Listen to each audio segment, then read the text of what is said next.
It all seems a long time ago now, but the year 2000 was interesting from a photographic point of view because it was the cusp between the beginning of digital photography and the end of film photography, and there were still some great film cameras coming out.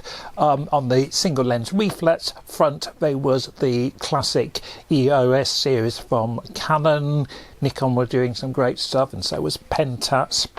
And in the compact field as well, there was some good cameras coming out, because compact cameras, meaning a camera which you can point and shoot with and is compact in size, this market was an important market at this stage, and it was still doing well. Remember, mobile phones did not really have phones on them. I'm sorry, obviously they had phones on. They didn't have cameras to the extent they do now, and the cameras on a mobile phone then were limited. So if you wanted a quality point and shoot, you went for a compact, and all the manufacturers were making them. They were not necessarily cheap cameras, and this, which is never sure how you pronounce this, but I'm going to just call it a Espio 145. The Espio series from Pentax were a full range of zoom compact cameras. This was the top end range. Remember when cars, if you wanted a really luxury car, they would put on the dash a little bit of wood. And if it wasn't so much luxury, but they were trying to make it luxury, it would be plastic wood. On this camera, we've got a bit of plastic wood. We've got a bit of mock wood. And I think what it's trying to say is, I am a top of the range compact camera. We have to switch it on, which we do on the back here. The zoom will pop out. Because it's a long zoom, which zooms out to 145, there's quite a range there. We've got a range from 38mm to 145. We've obviously got a built-in flash. To load the film, it's nice and straightforward. You just put in the film and it loads automatically. We have got a few controls here.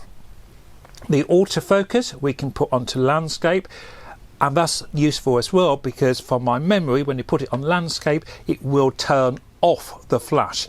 If you don't have it on landscape and shooting landscape and it's a bit dull, we want to put on the flash, which you might not want. So that is actually very useful, the landscape. There's a sports mode as well, which again is highly successful, I have found. Flash you can turn off and on as well, and there's a night mode as well for the flash, so if you were at a fun fair, the background will remain nice and blurred, and but the person will be sharply in focus from the flash. There's a red eye as well, because that was an issue with a lot of cameras. You've got red eye, so you have a function there.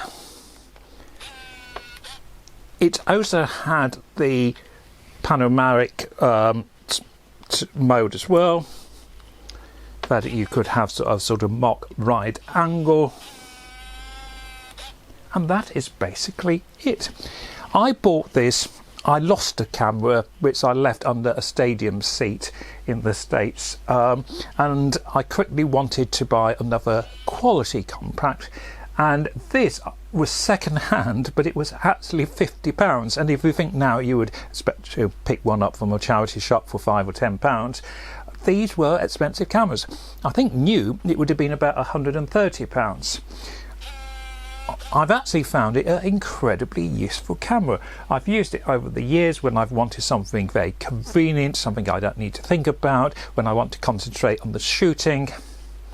So if you want a film camera and you find a Pentax like this, 145, or even one that is a slightly less zoom, you might be surprised how good it is.